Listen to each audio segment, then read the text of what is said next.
Hello and welcome to the Reason Roundtable. This is the podcast of free minds, free markets, and free takes. I'm your host, Peter Suderman, and today I am joined by my illustrious colleagues, Katherine Mangu-Ward, Nick Gillespie, and Matt Welch. Everybody say hello.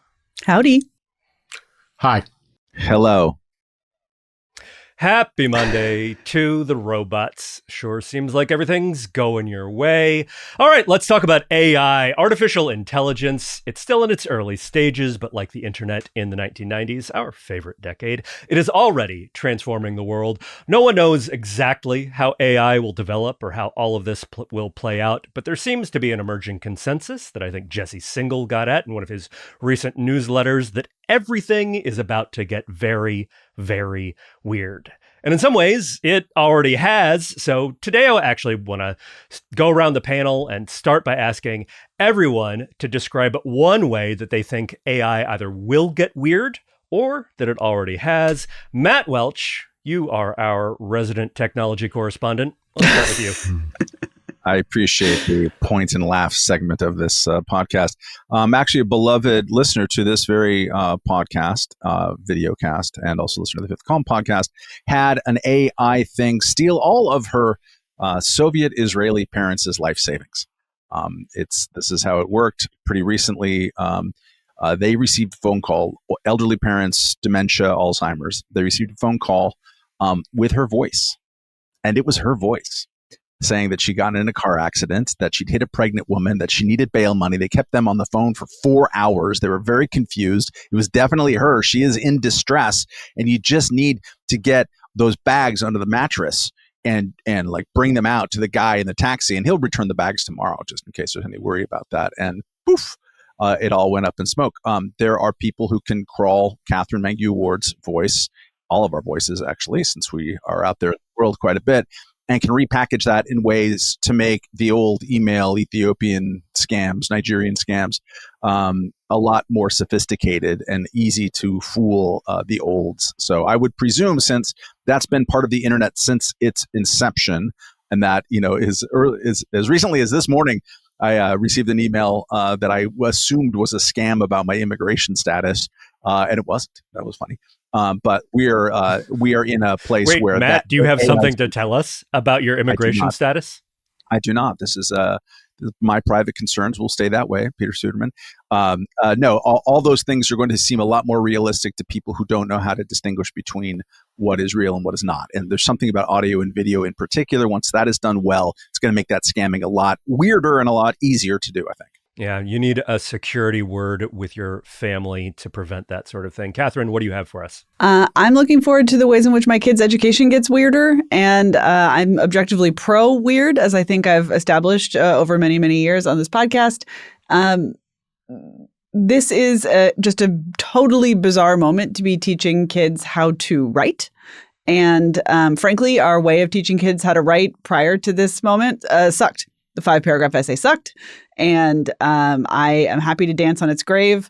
I don't know which direction things end up going. Probably both the direction of handwrite your essay in a blue book, and also the direction of screw it, just use the AI to be as creative as you can by writing a very specific prompt. And both of those things seem better than the status quo. So writing's about to get weird. We are going to talk a whole lot more about AI and education later on this pod. But in the meantime, Nick, what sort of AI weirdness do you have for us in this essay you will? I will provide a statement about how the great playwright and Englishman William Shakespeare once authored a play called Romeo and Juliet.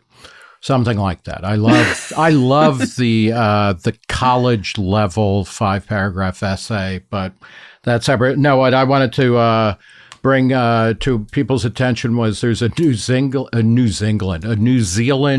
member of parliament named Laurie McClure who felt a need to illustrate the dangers of AI and the ease in which you can make deep fakes by claiming to create a nude picture of herself and then inflict that on the Parliament of New Zealand. What's happening? And she's on her Instagram feed, she's holding up this pixelated picture of like, I did this in just a few seconds, a nude picture of myself, which, of course, Nancy Mace, our own, excellent representative from South Carolina, did something similar, but she was using old analog video. Actually, I guess it was digital, but not digitally enhanced or created. But so we're just going to see AI introduced into legislative proceedings in all sorts of weird and kind of distasteful ways. So I don't suspect that anyone else on this podcast has ever played the video game Fortnite. I've played less than an hour in my life. I have. Oh, okay. Well, my so kids, we're now into it. Very popular video game. Very popular video game, in some ways a little bit more of a social network. And they sometimes incorporate characters from other media, other platforms, like, for example, Darth Vader. Now, Darth Vader, as we all know, is famously voiced by James Earl Jones, who sadly died last year. But before he died, he signed over the rights to his voice, and they have made an AI version of his voice that you can talk to in Fortnite.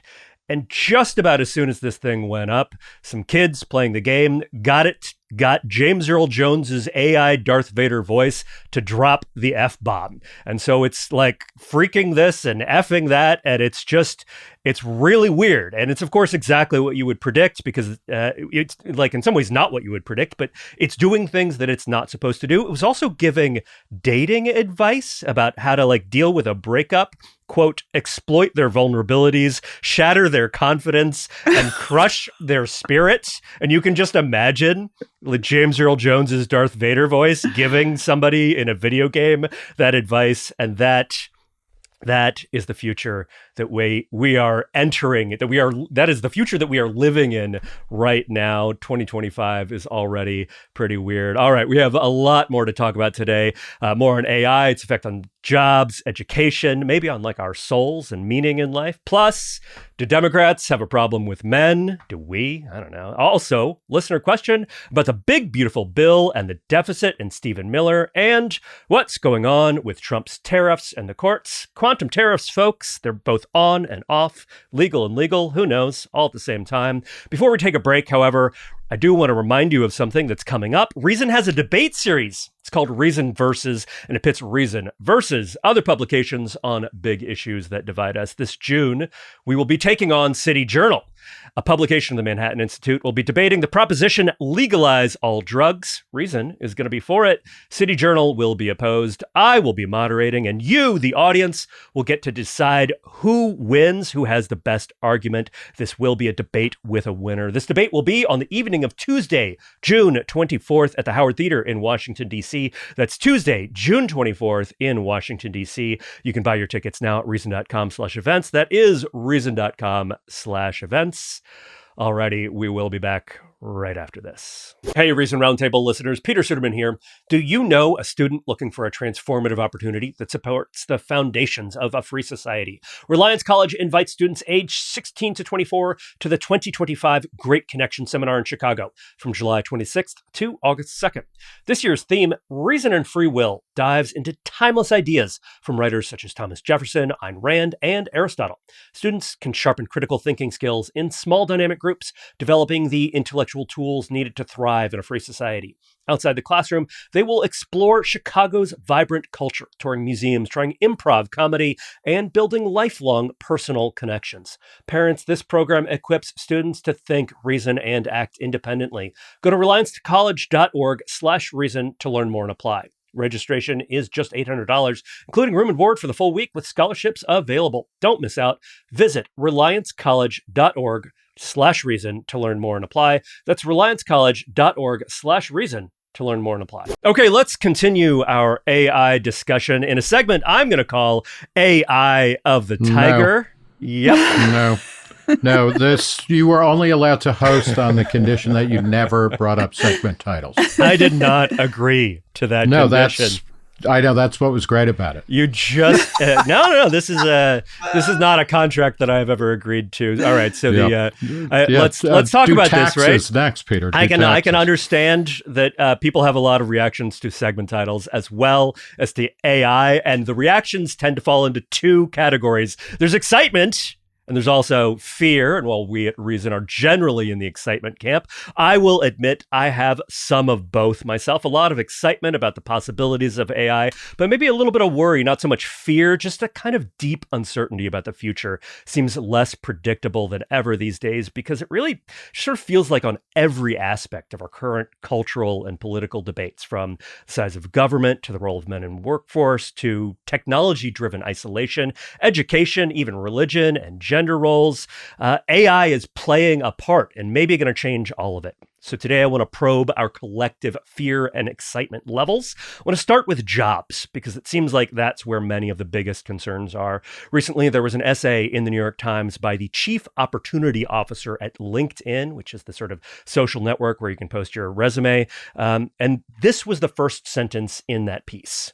There are growing signs that artificial intelligence poses a real threat to a substantial number of jobs that normally serve as the first step for each new generation of young workers. And he went on to argue that AI seemed to be eliminating entry-level jobs for college-educated workers in particular, that's what AI was good at automating. So, Katherine, I want to start with you. Reason has typically argued in favor of new technologies, even when, sometimes especially when, they might eliminate some specific job category.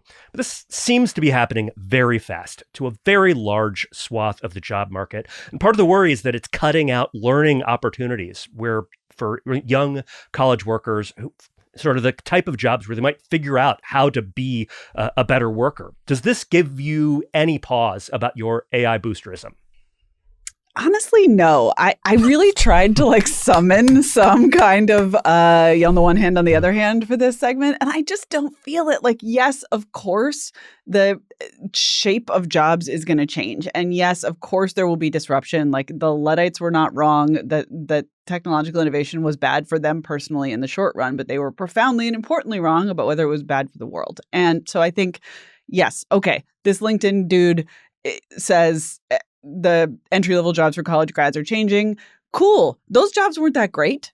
I guess, I feel like we all had those jobs. And yes, you learn important things about how to be a person and how to be a worker in those jobs.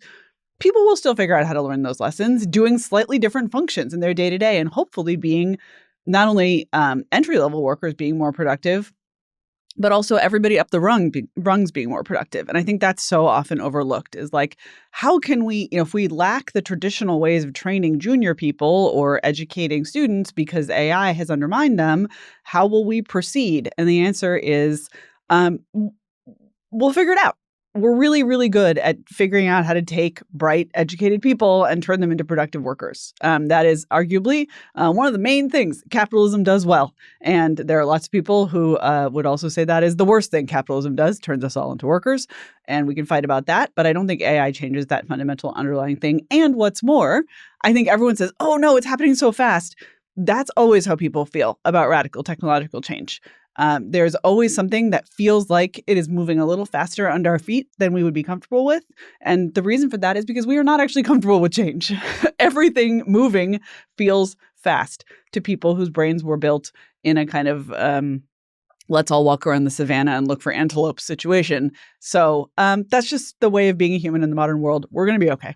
But we'll figure it out isn't very comforting to most people. I mean, it's not an answer about what's going to happen. It is. It's extremely comfortable. To build on what Katherine's saying, it's, the idea is whether or not overall employment is going to increase or decrease. And AI is growing the economy. It's already doing that. And it's going to do that more.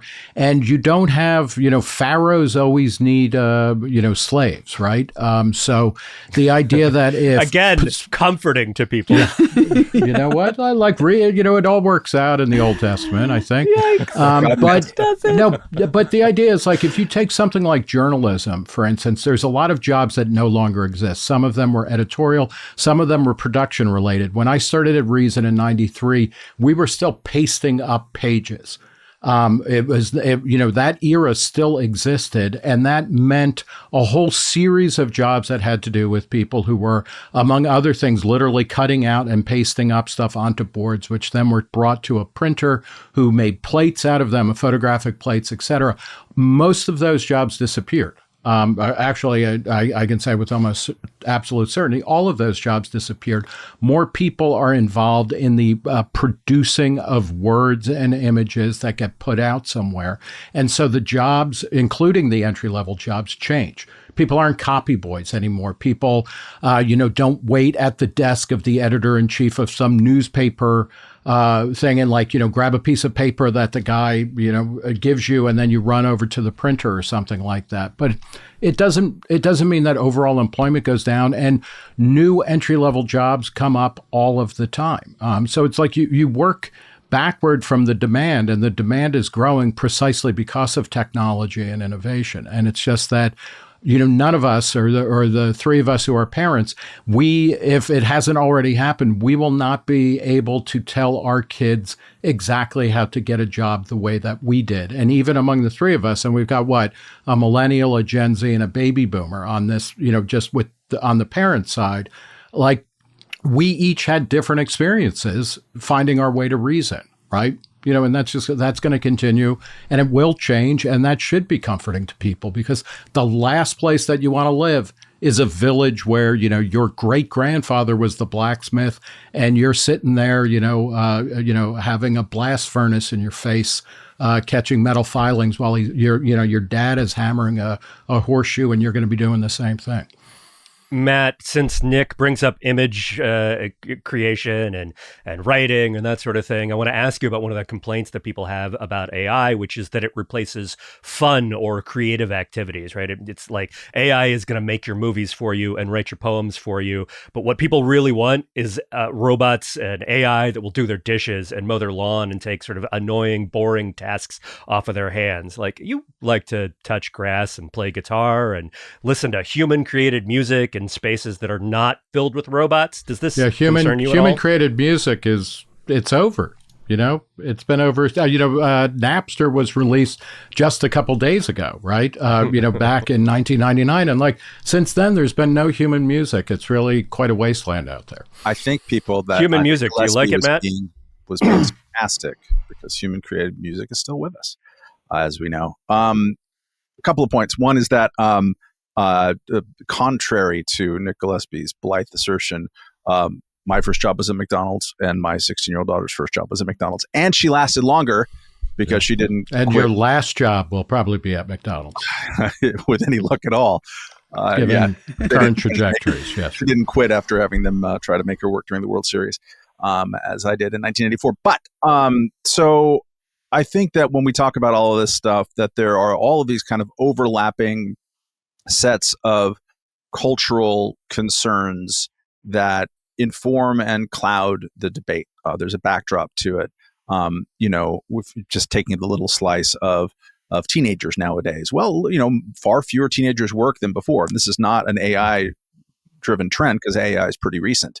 This is right there in the data over a long period of time, and it's very troubling. We spent at my household a lot of energy trying to make sure that my kid got a job when she was 16, because of that. You have to make, I think, some kind of extra effort, depending on where you are and who you are, to work some of those grooves again. We have famously, 7 million working age men are not working. That's strange. And again, this is long trajectories, way predating AI. I think people are rightly anxious about that and kind of puzzled from a policy standpoint, but also living with this sort of cultural upset potential backlash to all of that is worth not just waving aside and dismissing. I think especially during COVID, when we all had to go inside more than we should have been told to, then people had so many more of their experiences mediated through personal technology. And it really accelerated this moment of we're swapping out human interaction with the personal tech in your pocket. That can be good sometimes, but I think on a broad level, there are many ways to see that that's kind of bad. You need to actually spend some extra time figuring out how you're going to read more books because you read fewer than you used to, how you're going to see more people, go to community events more, touch more grass. Take some effort. You brought up music, and sorry to ramble a little bit, but these are kind of disconnected thoughts. There is something to a hand clap in a Paul McCartney song. It sounds different. It hits your ear different. There is something to the strike of a tambourine. You can use, and people do use all this great technology to create other, and even simulated hand claps in both country and hip hop, and finger snaps constantly. But there is something that hits the ear, that hits the eye, different about art that comes from a human, and there is. I think something different about the mediated through technology experience and the human interaction. And I think people are right to say, hey, look, what's happening there? Is it good? Are there things that we should do to slow our roll on some of this? That doesn't necessarily lead you down to some kind of technophobic, hyper-regulatory response, like being scared that AI is going to eat your dog. But then I think it's worth talking about, do you have more time to go to music in real life than you used to because of automation? Because really what we're talking about here is automation over time, and it can take the form of AI, but then there's all different forms. And the fact is people have more free time now, and how they choose to use it might disappoint people, because some people will be like, you know what, I like the computer-generated finger snaps and tambourine sounds. I like the others. And I think it's really important, Matt. Your point is absolutely well taken, that we should always be talking about this stuff nonstop as a society, et cetera. But we also really need to be careful that people's aesthetic judgments, when it comes to how people should live, how we live now, do not end up carrying the force of law, because that is what happens when people say, no, there is no good value in an album, that is created in somebody's bedroom compared to something that, a bunch of juvenile delinquents learn how to play sloppy guitar in garages. And that's the only good kind of music. And we have to orient all of society towards that one thing or the other. And that's where these things always end up. So I think it's really important to push back on the idea that, the things that were are the things that we need to preserve endlessly. Matt, I think you in particular will appreciate a distinct memory that I have of being probably about 10 years old, sitting in a restaurant with my parents, and there was some sort of early 90s radio pop. I have no idea what the song was. You could probably guess based on the fact that it was the early 90s and every song but something sort of Billboard-y, top 40-ish. And I was listening to it, and my dad was just like, listen to that. And I was like, listen to what? He was like, the drums, they're not real. That's a drum machine. And then he went on this whole thing about how that makes it bad because there's no human touch, and it's like you don't get this sort of slightly off rhythm thing, right? And I'm definitely somebody who appreciates music made with drum machines at this point and a lot of electronics, but this was sort of a formative part of my life, was being taught that sort of thing robbed us of the soul of music, and that I really, according to my dad, should be listening to more Beatles. So my dad was right about a lot of things, at least about the Beatles, maybe not so much about drum machines. Katherine, let's talk a little bit more about education, specifically higher ed. There was a trend piece, a sort of a cover story in New York Magazine that went around recently about how all of the kids in college these days are using AI to cheat. They're using AI to answer their questions, write all of their essays for them, and it's just sort of depriving them of the real college experience of learning and of the knowledge that they would be getting from college. Do you feel like this is a valid criticism, or is this just college never really was about learning anyway? I mean, you went to Yale, right? You learned something there. I'll give the expected answer and then also try to complicate it, I guess. So first of all, teachers should get better at teaching. I don't know, man. If you can't figure out how to engage with your students in some way that isn't thwarted by the fact that they're going to go back to their desks and write a prompt into ChatGPT to do their reading response or write their essay, then you're bad at teaching. And I get that it's going to take a couple of few years to figure out how to transition. That's fine. People can have a minute, but the idea that using AI to help you write is cheating, I think, is an idea with the shortest time span on it. I think that concept is about to disappear entirely. And it's And going you to say be, that as the editor of a Yeah. magazine, right? Like you're not necessarily opposed to, say, people submitting things that have been partially written by AI? I mean, I'm opposed to people submitting things that are dumb and boring and predictable and written in a hackneyed way, which so far a lot of ChatGPT submissions are. But you know what? A lot of college essays already were that anyway. So I think that there is absolutely no shame, especially in using AI as a research assistant. The deep research function on ChatGPT is better than any output of a research project that I've ever given to a intern or a young person, and I say that with great love and affection for people in those jobs. And I was once in that job. We should be taking advantage of that. I will say I understand the kind of concern. This actually gets back to Nick's paste up example, right? You can tell a whole story, and it's a true story, about how physically doing the paste up makes you appreciate the way that articles are structured, and really makes you appreciate the importance of being kind of disciplined and parsimonious with your word choices. And it really makes you appreciate just what it really means to write a 700-word piece versus a 1,500-word piece versus a 4,000-word piece. And also inverted pyramid style. Very Inverted crucial. pyramid style, very important if you're going to physically Can't just get away run out from of those space. pyramids. Pharaohs and slaves all the way down. The inverted pyramid is very important if you're going to run out of space at the bottom of the page and need to end it in a graceful way. There are real skills that can be learned there, and that is one path to learning a good way of writing. The version that I had when I was starting out was older writers who would say, go get a job at the local paper and cover like the crime blotter, do the like cats and trees writing, because that's the way that you practice. And that was also terrible advice by the time I was receiving it, because nobody considered that good experience to become a writer of opinion journalism for a magazine, for example. So we're always finding ways to use the tools we have to teach the skills we want people to have. And the vanishing of the need for paste up or crime blotter writing or whatever it is does not mean the vanishing of those skills. It just means having to figure out a new way to teach them.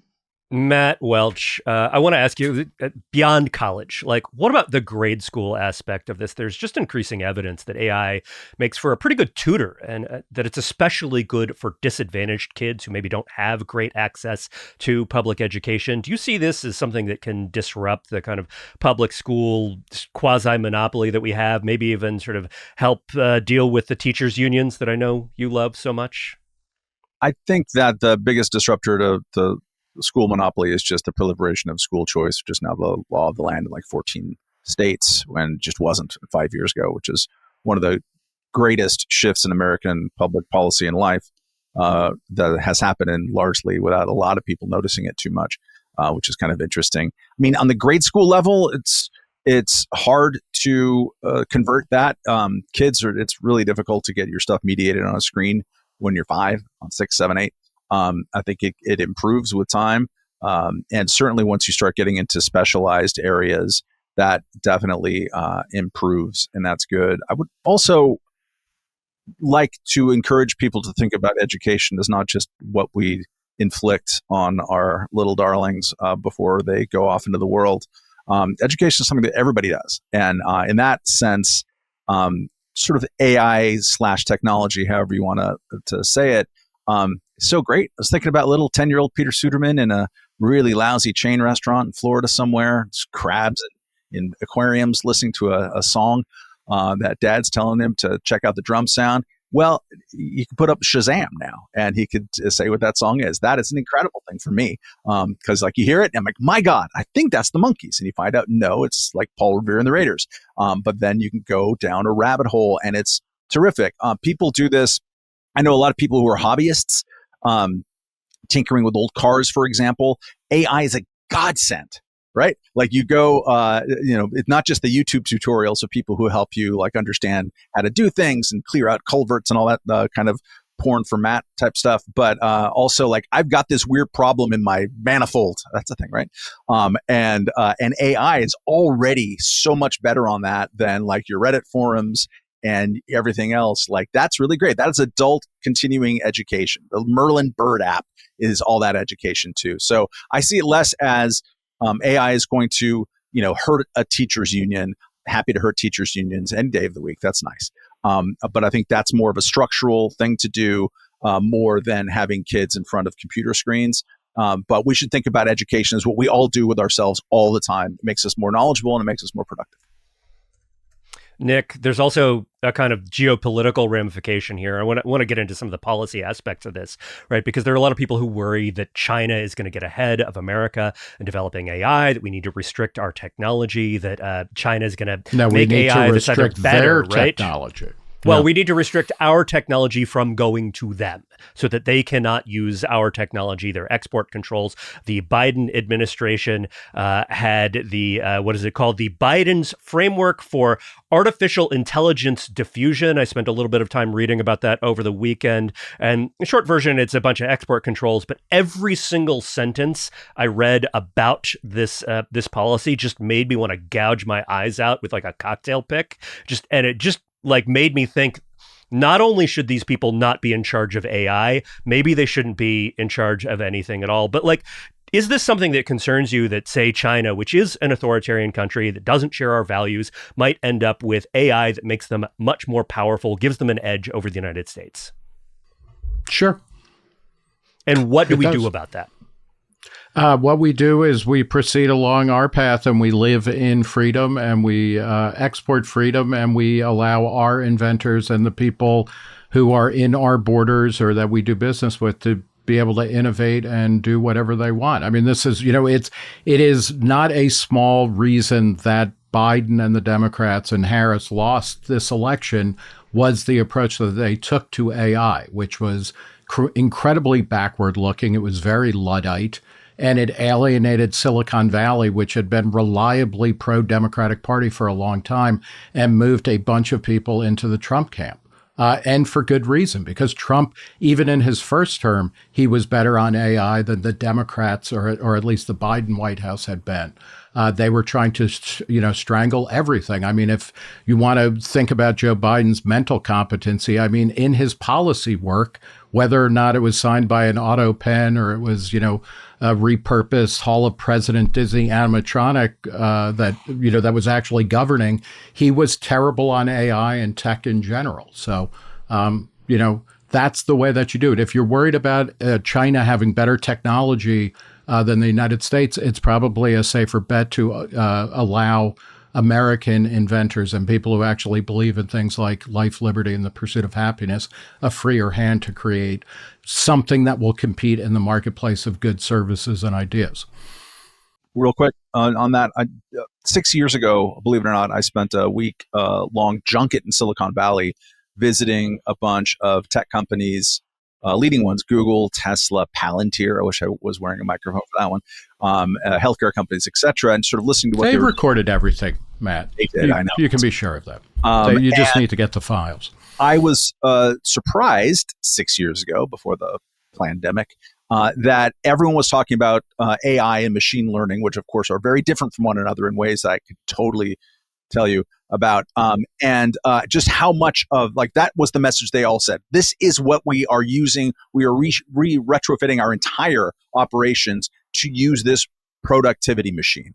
It's going to make our existing work so much better. You will see some of this coming downstream, but these industrial giants who are already the tech leaders, richest companies in the world, in this most innovative sector on the planet that everyone wishes that they could replicate, we're already using that then to make their operations better. And those productivity gains are going to be felt by a whole lot of people in ways that are not just like this consumer thing is replacing my whatever. If I may, I've been very sunny on AI to date, but there are ways in which I think it has negative impacts that go to the education argument particularly. And one thing I would say about that is that, the problem for lower income Americans is that they only have access to public education. And to the extent that AI will be a workaround, even with the proliferation of charter schools and school choice, the other stuff that is good about AI, and Matt was talking about this for, middle-aged mechanics and stuff like that, for younger people who are interested in learning at their own pace, You can do that online, and I think AI is already, helping to accelerate that tremendously. I remember very fondly, I went to a really crappy Catholic parochial school that was the shittiest school in the town that I grew up in. All of the public schools were better, and for reasons I won't get into, my parents had, felt a strong need to send me there. One of the godsends was a thing called an SRA reading program where you could read books and take kind of automated tests, early versions of automated tests, and you could just read at your own pace. So if you didn't want to read that much, you didn't have to, but I was able to read well above grade level and escape the tedium of everyday school. And that is something that AI is going to allow more and more people to do in math, in science, in reading, and all of that kind of stuff. And that's the positive transformation of it. The negative thing is that I think there is a broader generational shift away from interpersonal contact. I was talking about this over the weekend. I was at the Cascade PBS Festival of Ideas in Seattle, Washington, and a lot of us were talking about, how older generations, boomers and Gen X, are more likely to interact with people as a first order. If you have a question, call somebody up or ask somebody. Younger generations, and I think this is accurate, are more likely to look things up online or to do their own research. And I think to the extent that that's a significant shift in kind of the way we behave, it's not necessarily better or worse, but it's very different. And it is probably good to preserve more of that interaction, that actual social interaction, and temper all of the capacity of this new technology to allow us to get information that we want, but not necessarily through human exchange. That's a balance worth striking.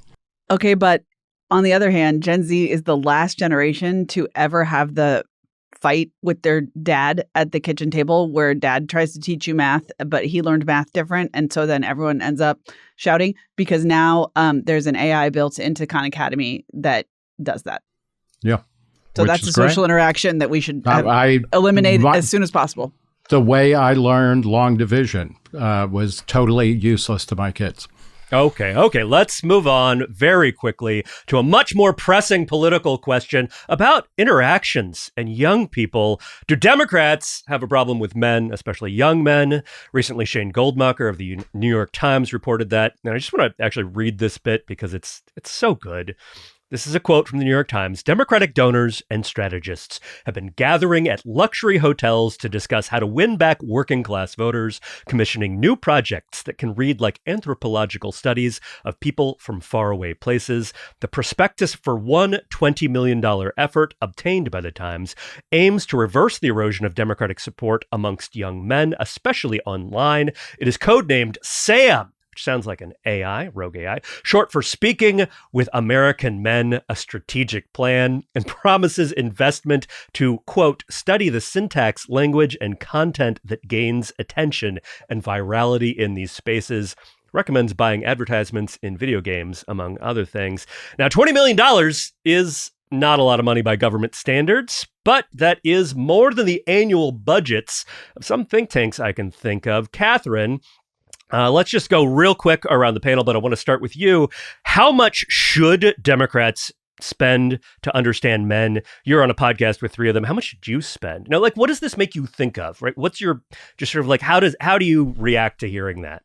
I am sure that $20 million is not enough money for me to understand the three of you, much less an entire generation of men, though I would spend it to try because I value you so much. And I think Democrats are spending it to try because they can't not. I think that what they found out is use brain rot Gen Z slang or Gen Alpha slang on YouTube video ads, and that's perfectly fine as far as it goes.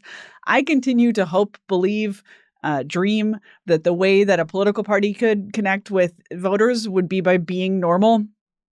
Just being normal, just saying normal stuff that's normal. But recent politics have not borne that out in either direction. So maybe my theory is wrong. Yeah, that would kill the Republicans, wouldn't it? Both parties are flatly not pursuing this strategy, which is what makes me think there's a market gap for just being fucking normal. But what do I know?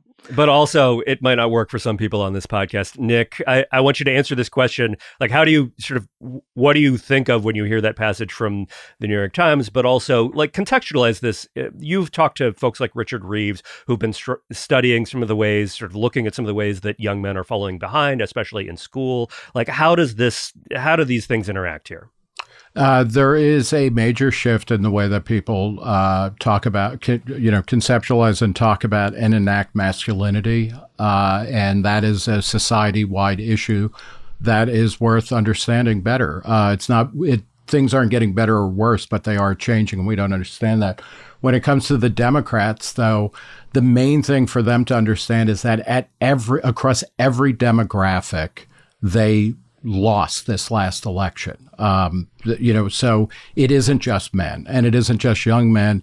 And I find what's more pressing for the Democratic Party, and there's a version of this in the Republican Party, but it's younger Gen Z is trending away from the Democrats at high rates, both men and women, and that this is much more ultimately about generational shifts. And it's coming for the Republicans, or it's come for the Republicans in different ways. But there is a significant difference in the way that boomers and Gen Xers see the world and millennials and Gen Z. And it's especially as you get to younger millennials, Gen Z and Gen Alpha. And the parties that we have as embodied by a shuffling, babbling, person, Donald Trump, and then the even worse version of that, which was Joe Biden, simply do not speak to these people. To these large cohorts who will soon be taking over control of, the American government and American culture. So good luck to the Democrats, but trying to figure out how to talk specifically to young men is not going to fix what's wrong with you. Matt Welch, close the circle for us here. Instead of spending $20 million on this, shouldn't Democrats just ask ChatGPT? I would hope, as someone who is less interested in political branding exercises by the second, like significantly less than I was at the beginning of this podcast, that they might spend that money to figure out why it is that states in the South have improved reading scores so dramatically over the last 5-10 years. It's a fascinating story. It's public policy. By the way, it's by centralizing the reading curriculum. Fine, whatever. Like, look, figure it out. Like, and people enforcing it. Yeah, people are not necessarily. People are rarely looking at actual results of governance, and they love to talk about rebranding exercises. Meanwhile, people live in places that are governed badly. If you govern better, things fall into place for you. All right. One last question about public policy, but not about GPT or men. Well, about a man, Katherine. There was Jared Isaacman is a pilot for SpaceX who looked like he was going to be confirmed to run NASA and be the NASA administrator, but it now seems that his nomination is being pulled because because he gave some money to Democrats. Anything you want to say about Jared Isaacman before we go here? He is really cool, and I'm very sorry to see his nomination be pulled for what seemed like bad reasons. He's not quite a pilot for SpaceX. He's a pilot and also a partner of SpaceX, and all of those things are really good and reasonable qualifications for the head of NASA. NASA's budget is being cut dramatically. I have mixed feelings about that, mostly positive. NASA's not doing great stuff with that money anyway. But what seems to have scotched his nomination is in the ongoing internal warfare in the Trump administration, he's perceived as a Musk affiliate. And the anti-Musk forces told Donald Trump that in the past, Isaacman had given money to Democrats.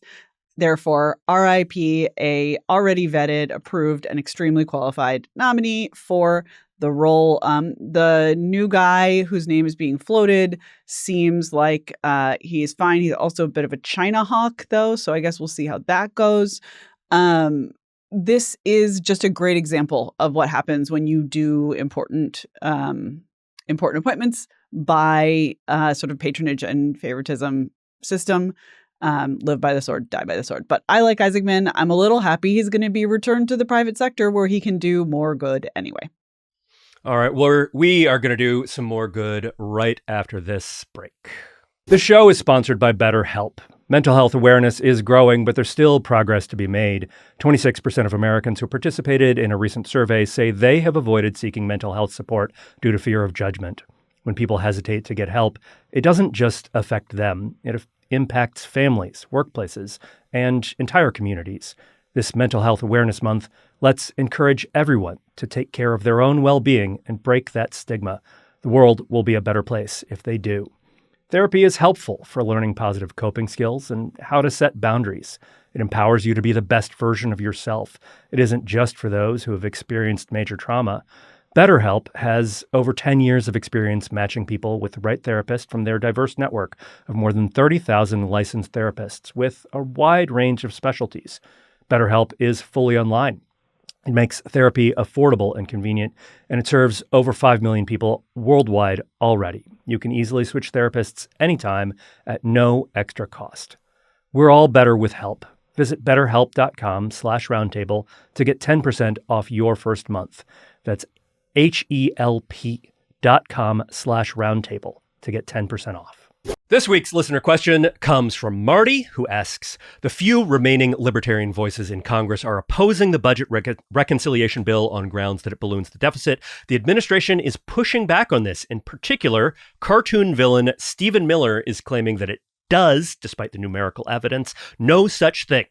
There's a tweet of his making the rounds of Trump apologists. The tweet basically says, it's long, I'm not going to read the whole thing, but the tweet from Miller basically says that DOJ cuts would have to be done through a rescissions package, which is not part of an appropriations bill. And the big, beautiful bill is not an annual budget bill, does not fund the departments of government.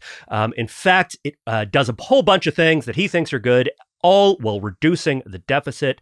Marty asks, can you all parse his arguments and sift out the truth? Matt Welch, let's start with you. So the Committee for Responsible Federal Budget has looked at this and concluded that what it will do is cause the annual budget deficit to jump in really short order from $1.7 trillion is the annual budget deficit, larger in nominal terms than the government was. We should adjust for inflation, of course, but still, 25 years ago, it's going to go from 1.7 trillion to 2.3 trillion in like a year. That $600 billion is a lot when the cost of borrowing is going up. We are spending so much money on interest on the debt, and so you can say that you are cutting government, which no one who looks at this at all, who is a credible professional, believes. Like, this is literally not a single person, not one. Especially the odious authoritarian cartoon monster of Stephen Miller, who doesn't believe in habeas corpus and wants to restrict your freedom. So he's going to lie about it. One of the reasons why this happens is that the tax cuts are front-loaded and the offsets that we're hearing about happen at the kind of end. So you are going to have this mismatch. This is going to increase government spending. It's going to increase the debt and deficit at a time that we are careening towards what looks like the biggest possibility of a debt spiral in our lifetime. So he is a liar. Don't worry about it, don't worry that he might be somehow telling the truth, and seek out institutions that spend a lot of time doing serious work on this. Nick, what do you have to say about Stephen Miller and the deficit? The important thing in his tweet and his statement, which he was trying to hammer home, is the idea that this does not increase the deficit.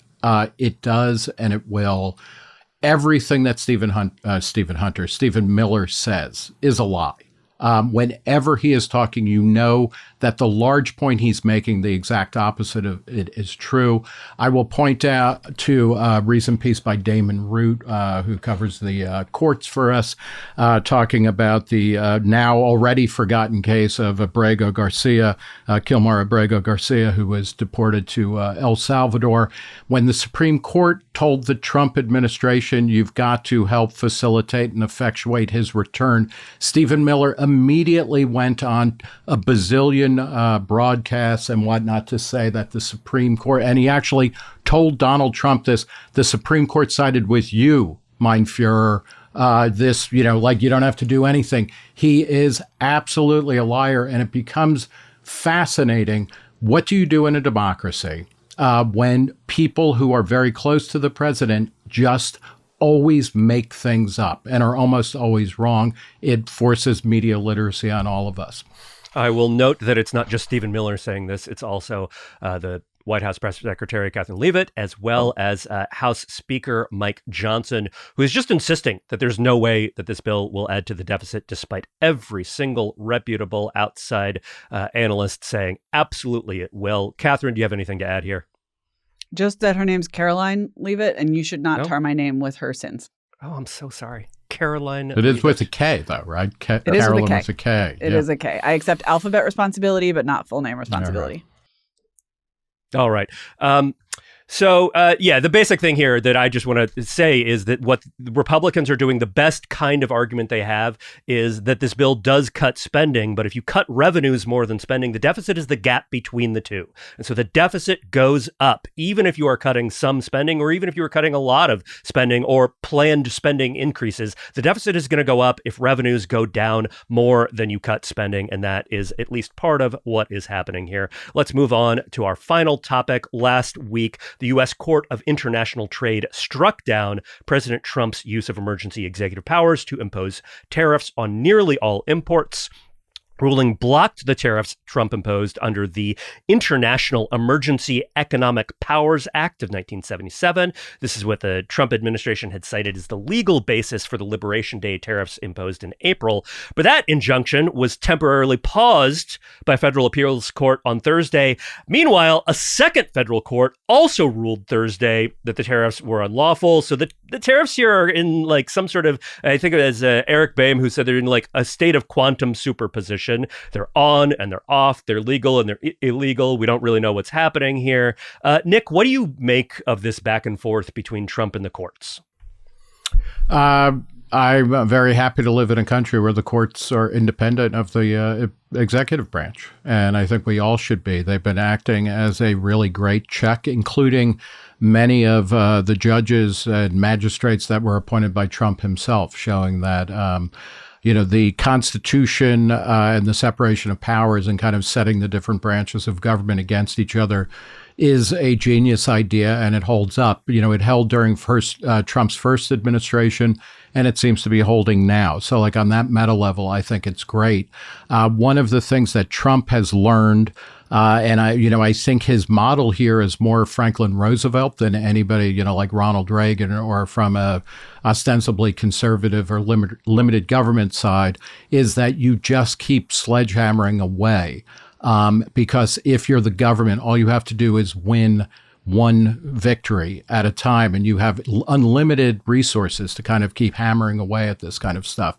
So I worry about that. And, we're in an era of horseshoe politics, and the idea that Trump and FDR are kind of two sides of the same coin should be terrifying to all of us who believe in limited government. And we need to start figuring out how to motivate our useless members of Congress, which is almost all of them. Indeed, Trump's trade policy is terrifying. No. Wow. All right, Katherine, let's close out with you. Is there something that could be done about all this tariffs on, tariffs off, like courts ruling contradictory craziness, like say by Congress? Like could the legislature make an impact here somehow? Yep. As always, Congress could do its job, and that would help. In the meantime, I am gauging how things are going exclusively by the mood of Eric Boehm, our trade reporter.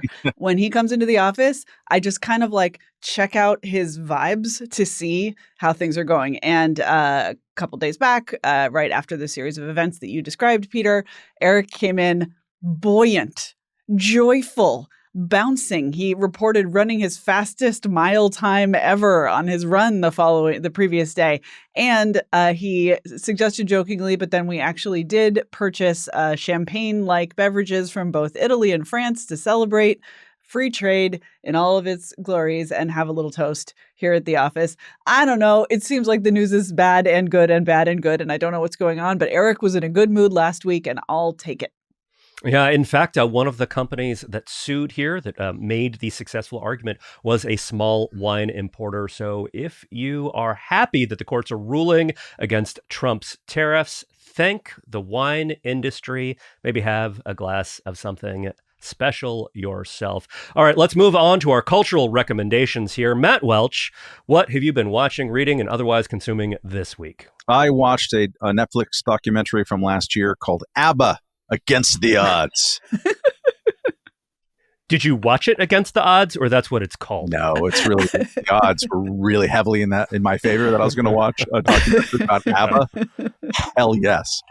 It's great. It's not a great documentary, but my enjoyment of it was great. And I suspect that Nick Gillespie would also take great enjoyment from it. A couple of little bits that are especially delightful.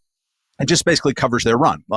They burst on the scene with an absolutely ridiculous winning of the Eurovision Song Contest in 1974, doing Waterloo in like ridiculous costumes, and then like had 8 or 9 straight number 1 records in England and conquered most of the world, not quite America. And then they all got divorced and sad, and then they called it quits in 1982. And it's just kind of amazing. Songs are so great. And the thing that I learned about it, he had to do some follow-up Wikipedia-ing on this. Unbelievable that the song SOS only went to number 15 at Gillespie. Pete Townsend, we learn in this, went to see ABBA at Wembley in 1979, as did like Led Zeppelin.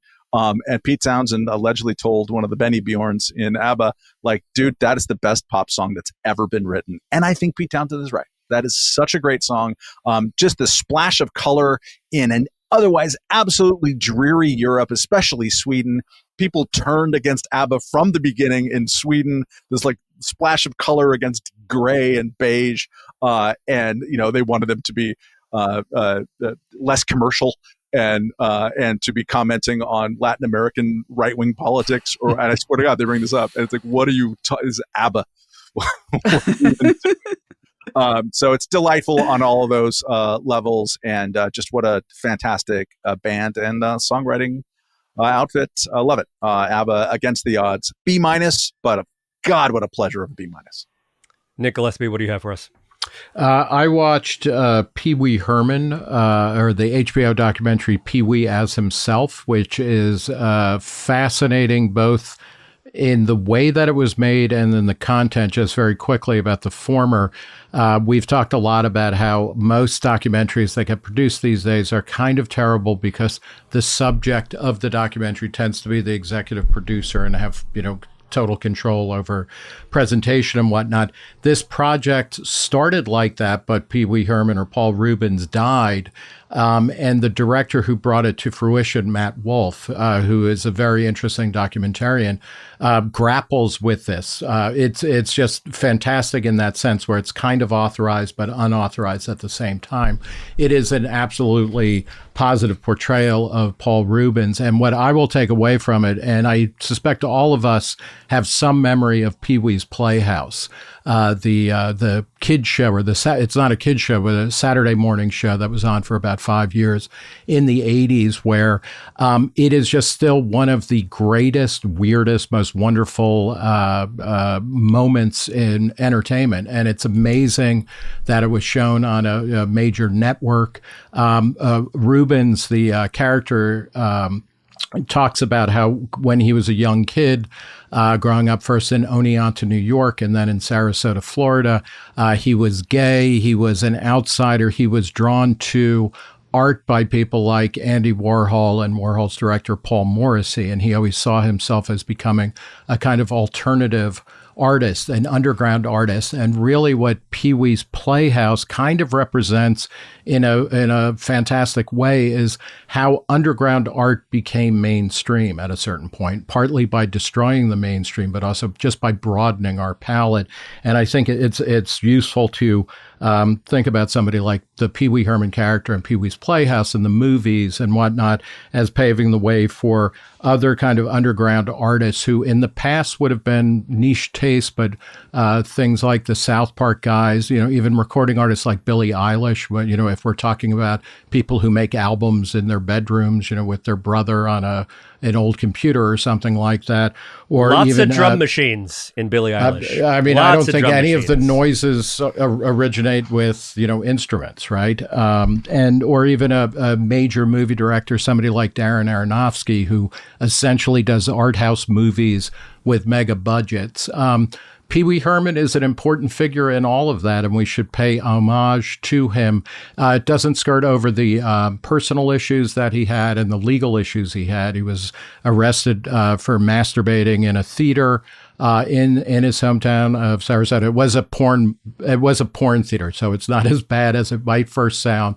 And then he was also brought up on possessing child pornography charges that were dismissed, but they really hurt him because he was gay, and America had not yet gone through, I think, the place or the doorways that we've been through where this does not matter in a profound way. So it's Pee Wee as himself.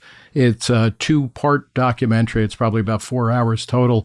It will remind all of us, I think, who lived through it, how drab the world was until Pee Wee came along, and how much better a world we live in, both for social freedom, but especially for kind of an aesthetic cornucopia where you can find things that you want at anywhere that you want them in the cultural arena, and we're better off for that.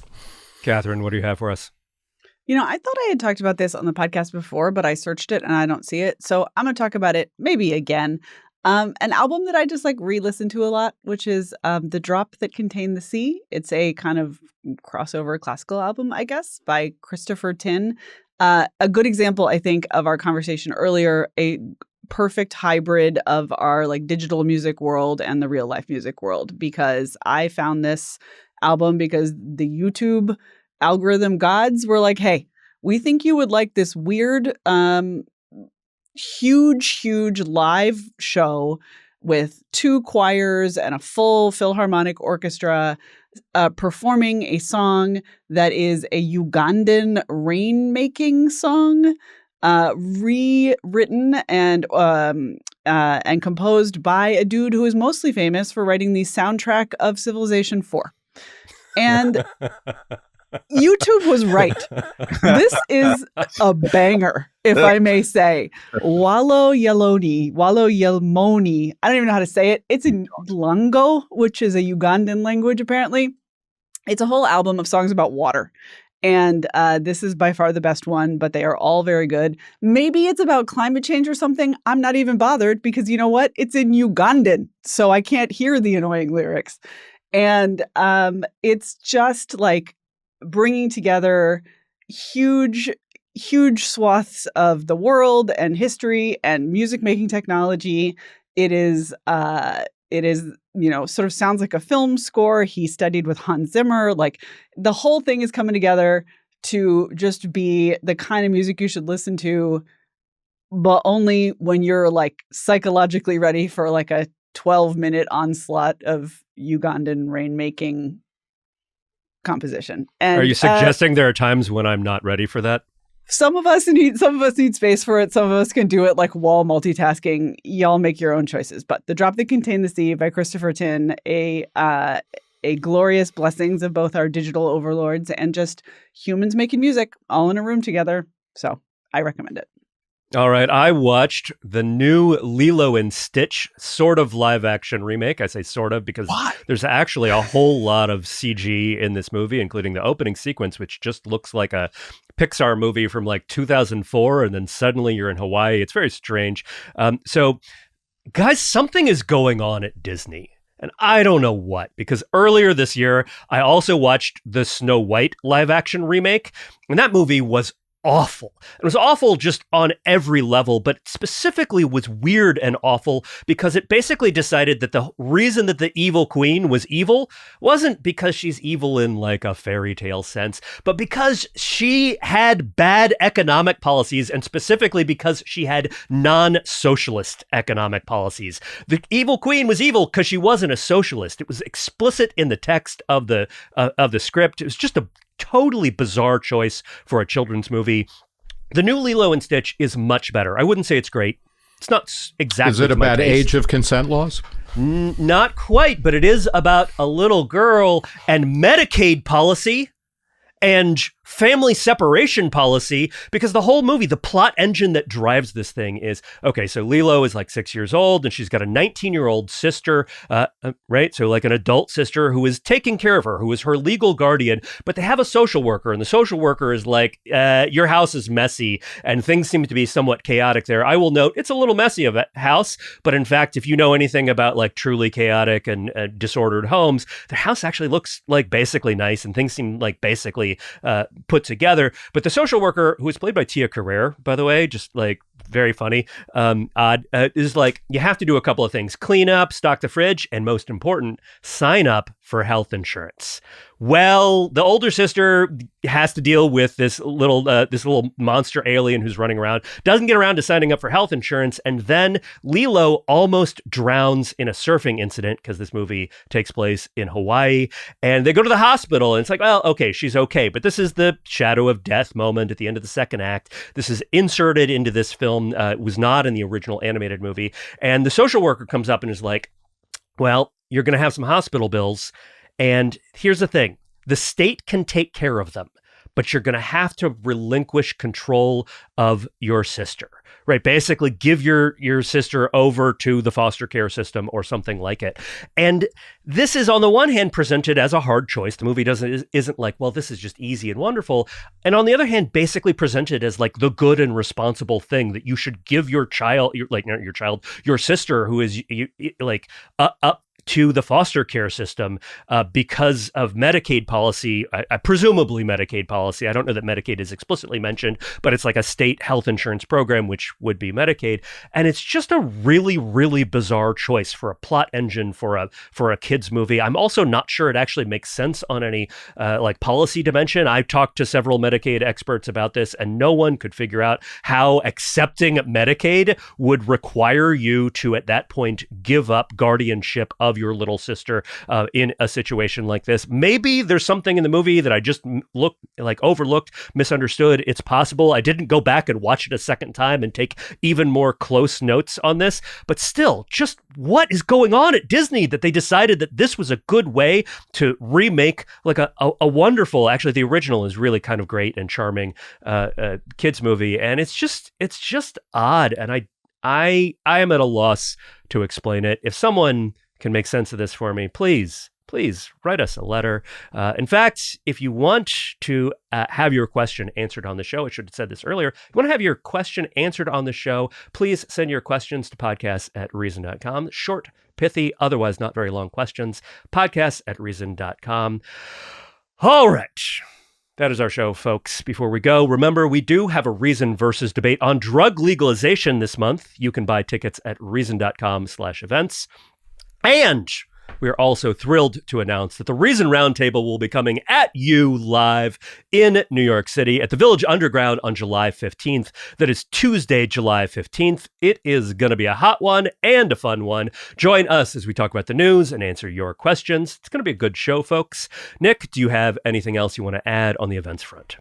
Yeah, we've got tomorrow night in New York City, I'm interviewing Susanna Cahalan, who's the author of a biography of Rosemary Woodruff Leary, who is the wife of Timothy Leary. It's called The Acid Queen. There are some tickets still available. And then on June 25th, we're going to have a Reason Speakeasy featuring Reason's own Elizabeth Nolan Brown talking about her Maha cover story. That is at the Blue Building on June 25th, and you can get information about those events plus the ones you've mentioned at reason.com/events. I hope there will be an AI element to Liz Nolan Brown's Maha Speakeasy, since apparently the Maha report contained a whole bunch of papers and citations to things that just didn't happen because they used AI to make it. Speaking of all the ways that we are living in a very weird AI world. As always, if you like this podcast, you can support us by going to reason.com/donate. That's reason.com/donate. Thank you all so much for listening. The Reason Roundtable will return.